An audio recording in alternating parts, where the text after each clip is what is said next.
want to work when you see sights like that in Melbourne, and we're at the Melbourne Cricket Ground for the second T20I Australia v India series on the line for India. They've done the first bid right and called correctly at the toss for the second game in a row, and Virat Kohli has decided to bowl first. All that and more on ESPN Cricinfo Matchday. This is our English show with Murli, Karthik and Sean Tate joining us from Adelaide as well. Welcome, Karthik. First and foremost, big game for India, not used to being behind in a series or under pressure. Yeah, correct, and that is something which they've not been used to. Yeah. And also series on the line, because if you make a mistake in a three-match series, there's not much to play for. I would just say that you need to get your decisions right, hopefully, whether it's selection, whether it's the batting order. Yes. And I thought that they gave it to Australia in the last game. It was not as if Australia had done something extraordinary.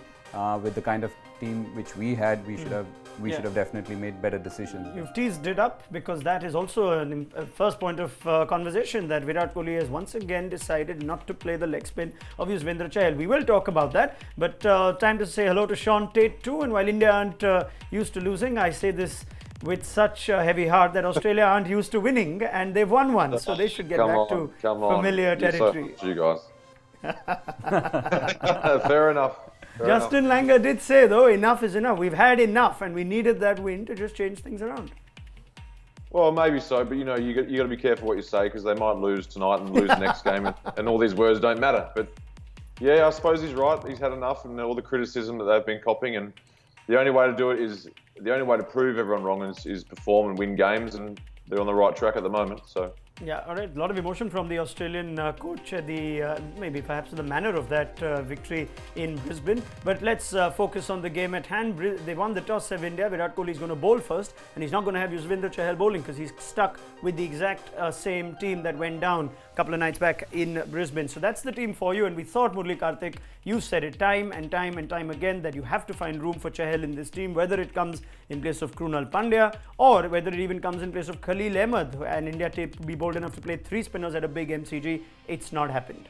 Yeah, it's a no-brainer. The reason I say that, Ronak, is that you think of Krunal Pandya as an all-rounder, but is he going to give you 4 overs, 2 for 24? Possibly not. And every time Kuldeep and Chahal have played together, India has invariably won, and that's one of the reasons why. It's a way of looking at the game, isn't it? You can load your team with 11 batsmen. If you're chasing 200, 300, you're not going to get it. But if you've got 5 gun bowlers who have got the capacity to either defend a total or restrict the opposition when they bat first, you just chase it down. It's as simple as that. And that's one of the reasons why Kuldeep and Chahal need to play together or bowl in tandem, because the middle overs is where they operate, because they're not practically ones to bowl in the power play, unless and until the fast bowlers get bashed up and you're asked to come in. So those middle overs are so crucial, and they've been penetrative. They're economical, so it's a no-brainer. I can't understand how. And if you can't play them in Australian grounds, and that to two similar looking and sized grounds, I don't know where you're going to play. I mean, I've seen Chahal even bowl between 15 and 19 overs in the death, and he does a decent job of it. So there's another option he puts for you. If Virat Kohli is worried about batting, let's say Krunal Pandya had to come in to hit a few, it didn't happen, but he did have to bat up till number 7 in that last game. In cricket, if the top 5 have hit, even the tail-ender will come and hit. But if the top 5 have struggled, you're not going to expect Don Bradman to walk in at number 11 and start hitting it. So, not that he's going to bat at number 11. What I'm trying to say is that it doesn't happen. So, it's a momentum set which is going to happen. And if you're not going to if you don't trust your 6 batsmen, so you practically want the extra cushion of a guy who is predominantly more of a batsman than a bowler. And I would think with the way both Kuldeep Yadav and Adam Zampa bowled in that last game, Sean Tate, that would have been evidence enough for Virat Kohli to say, I need all my best bowlers, and Chahal certainly features among them. Can you understand the decision of India not playing Yuzvendra Chahal? No, I mean, the only thing I can imagine they thought was maybe with Khalil leaving him in the team, giving him some more confidence. But at the end of the day, it's international cricket, and you've got to win games. So I'm listening to Chris Lynn in the pre-match before. He openly admitted that the team was struggling with Kuldeep, and that they didn't know how to pick him. They didn't know what deliveries he was bowling. So if you've got him, like Karthi was saying, if you've got him at one end and Chahal at the other end, that almost wins the game for you if you're India. Yeah. And this is somebody, Chris Lynn, who has played with Kuldeep Yadav at KKR. He's faced him in the nets. You've seen him operate. You know how his mind ticks in pressure situations. And still, if they're not able to pick, it's just a no-brainer. I just don't. It's just. I mean, we are as stumped for an Flummoxed, answer, but we're still going to try and put in perspective. It's not just a matter of opinion; it's a matter of evidence, and we've got plenty of it when it comes to Chahal and Kuldeep and when they play together. The most wickets in the middle overs, you'll find 4 spinners there, 5 if I count Andrew Tye as a spinner, Sean Tate, but Chahal and Kuldeep are there at an impressive economy. Kuldeep Yadav extraordinary, going at under 5 in over 7 to 15 in T20Is this year. Yuzvendra Chahal an average of 23, and between the two of them, like Sean says, that's your game. Proof of the pudding is in the eating. Yeah. And that's exactly what is evident. And you don't have to flash out these figures, because when you watch a game, you observe a game, you know that these guys are match winners. Nobody has to tell us that if Virender Sehwag bats, then India wins. We all know that. That's how it is. You bring that value to the side because of what you do. And these guys have done it. I think I can only remember, a couple of games. One was a rain-drenched T20 in South Africa when they couldn't hold the ball, and you can't do that. I don't think there's an answer for a wet ball for any spinner. So I think that, and another game which was also a rain-affected game, which Jason Behrendorff won for Australia in Guwahati, when these two played together and India didn't win. So every time they've played, India has won. So I don't understand why they would leave him out. I seriously can't get over it. Yeah, I mean, we're almost heartbroken that this has not happened, because it seems so obvious, and yet the Indian team hasn't done it. Well, that's just how it's been with some selection calls with this team. So no Yuzvendra Chahal. And just moving forward, as far as Australia's 11 are concerned, that there's also one change there, and we heard from Aaron Finch that Billy Stanlake unfortunately twisted his foot, or put his hands, rolled over a ball, I think, and therefore his last minute exclusion from this 11. Nathan Coulter-Nile comes in. I thought there might be place for Nathan Coulter-Nile regardless, Sean Tate, at the MCG. Thoughts? I personally would have had him instead of Tye. And Tye is a really good 2020 bowler, there's no doubt about that. He's been good for Australia, but I think right now it's almost like he didn't bowl many change-ups at the Gabba in Brisbane anyway. He bowled his normal medium pace. I think the Indian guys have had a good look at him now. I thought, you're playing on a big ground at the MCG, you want to win the series, let's throw another guy in that can bowl 145 with Stanlake and really put the pressure on India. But not to be. Stanlake obviously has hurt himself, and Coulter-Nile is a good replacement, because he's a good bowler, he's attacking, and hopefully he can shake up a few of the Indian guys. If there's a bit of rain around as well, so the wicket might have a little bit in it. Hopefully. Yeah, that's one other thing. Yes, forced change, and there's a little bit of rain. But if we come back to the Chahal selection, I saw some comments on our Facebook Live which suggest that you can't play 3 spinners in Australia, if that's one way of looking at it. If you say Krunal Pandya has to play because you want that security with the batting, can you not? Can you not play 3 spinners at big grounds at the MCG? Would you be tempted to play 3 spinners? I know who Australia would rather face, and it's definitely the medium pacer.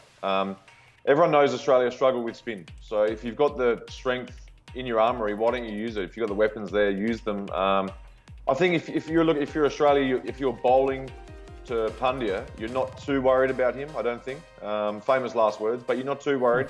And when he's bowling to you, you're not too worried. But if Chahal's bowling, they're going to be pretty concerned about trying to score off him. Yeah, well, it's an absolute shame that all this is rather moot now, because there's no Yuzvendra Chahal in the team, and we'll only see if that impacts India's chances in the second T20I. It could very well be that Krunal Pandya bowls well and India win this game today. The fact remains that they've still not gone in with one of their best limited overs bowlers in recent times. Nathan Coulter-Nile coming into this team, though, makes for an interesting equation with the Indian top order, because there are some numbers that Shikhar Dhawan and Rohit Sharma will be wary about. And that is that Nathan Coulter-Nile has the better of them in this format. We're looking at a strike rate of just around 100 for both Dhawan and Rohit Sharma, and we have seen dismissals as well by Nathan Coulter-Nile. So there seems to be a man who knows how to bowl to these two. Yeah, exactly. And I think, as Teddy mentioned, he's a very, very good bowler. Hits the deck hard. He's a great athlete around the field. He's a very good fielder. He just adds a lot of value to that bowling lineup. And I think the fact that the way both Shikhar and Rohit play, the fact that he can deck the ball in every now and then has troubled them. And you've got some time for Nathan Coulter-Nile, the T20 cricketer in general. Yeah, in general, I just like the fact that Nathan Coulter-Nile being part of a limited overs setup for Australia, be it one-day cricket or or T20 cricket. I think he's a very, very good Is this his ideal format though, Terry? 4 overs from Coulter-Nile. We've seen KKR use him very selectively on smart pitches at times. But what's Coulter-Nile? What's his best format, and what's the best use of Nathan Coulter-Nile for Australia? I reckon the shorter form, definitely. One-day cricket, 2020 cricket. I mean, I suppose at the moment he's behind Cummins, he's behind Stark, he's behind Hazelwood. But he's not a bad backup to have. You know, your 4th, 5th best bowler in the country in the short form, I think. Maybe even in the side. Like you said, Kolkata, he played there and he did really well. He took early wickets and he was hard to score off for Kolkata. So, yeah, they used him well. And, it'll be interesting to see how he goes tonight. Hopefully he's there. And also, the one I know it's off topic, but I'm looking forward to just watching Zampa tonight if he can come back with another good performance as well. Yeah, that's a conversation for the second innings too, because it is Australia that will bat first after Kohli winning the toss. And it's not surprising that he chose to bowl first, the Indian captain. You look at some numbers and stats from the Melbourne Cricket Ground when it comes to this format. Average first innings score dips from what we saw at the Gabba. It's only 151. But it's no surprise that the team batting second, therefore, has won all 5 matches out of the last 5. Pace bowlers average 32, spinners average roundabout the same. So it's not like that there's an argument to be made against playing too many spinners. No surprises that, well, in fact, it is a surprise that Virat Kohli has decided to go with what the numbers tend to suggest. Yeah, and also a bit of rain in the air prompts you or tells you that it's better to bat second. Look, you have to take certain calls based on the surface, based on conditions given to you on that given day. So you want to, I always say this, make better bad decisions so that you choose your right option. If you go wrong, you go wrong. But at least you've armed yourself with the best possible option is always my thinking. So whether you're a bowler or a batsman or as a captain, that's what you want to arm yourself with stats, with good knowledge about the situation and also about the given conditions. All right, now there is a larger chat to be had about Virat Kohli, and eyes will be on tactics and captaincy and how he uses his bowlers, because that came under scrutiny in the last game with the way he used Jasprit Bumrah. We'll have that conversation, but before that, we've shown you just a teaser of how splendid Melbourne can look. Here's more. Shibani Dandekar gets a hold of Brad Hodge. They visit the famous Phillip Island MotoGP track. They've also gone to the Adventure Park, and here's more with ESPN Cricinfo Undiscover Australia, presented by Tourism Australia.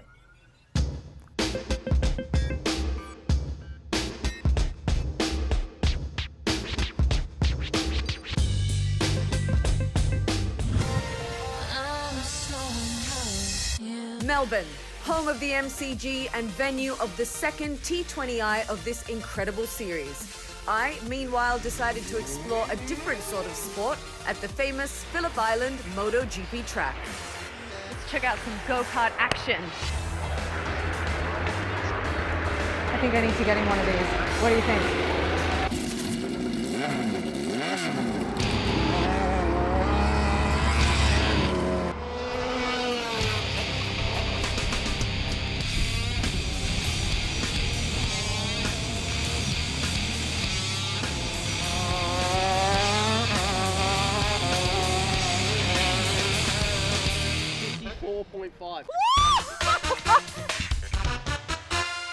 No, but was it really? See, that's better than average.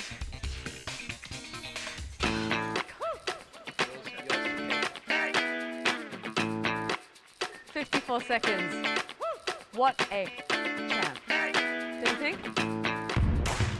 After a couple of blazingly fast laps with the local lads, we headed off in search of more thrills. We found them at Amazing Things, and I definitely got more than I bargained for.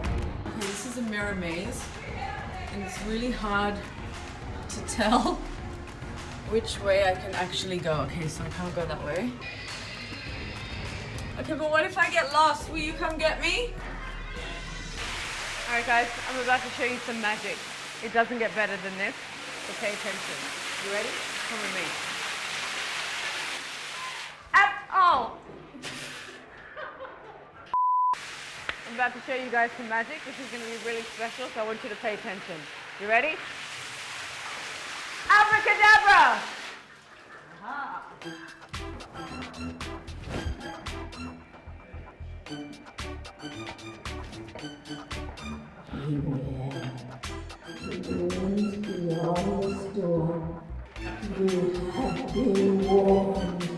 Let's go.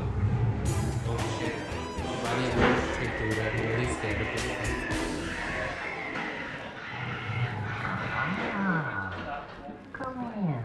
I don't know where to go.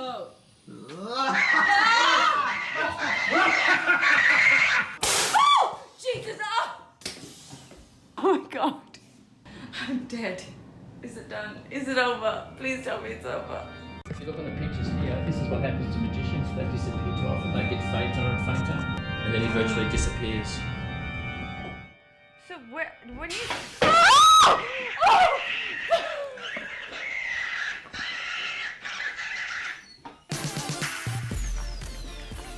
Sorry, that was nasty on me, but that film's really good. You are mean. I'm going home. I don't know. Oh! Joe!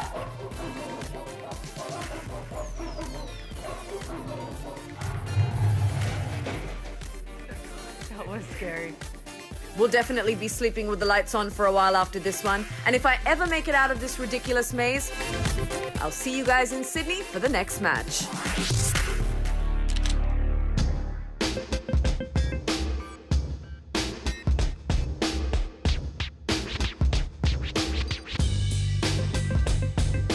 I said that you'd see the beautiful sights of Melbourne, and you saw Brad Hodge doing that. So I apologize to our viewers, but yes, there's more that you can see of ESPN Cricinfo and Discover Australia on the site, and do download our mobile app as well. How much would you give Brad Hodge out of 10 for that performance, Sean Tate?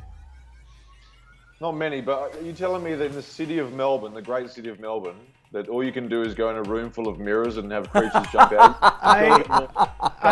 You know Melbourne, you love that city, I'm sure. There's more to do. You took the words right out of me, but then let me say this is a 4-part series for Melbourne, so that was more the Shane Warne level of scenery.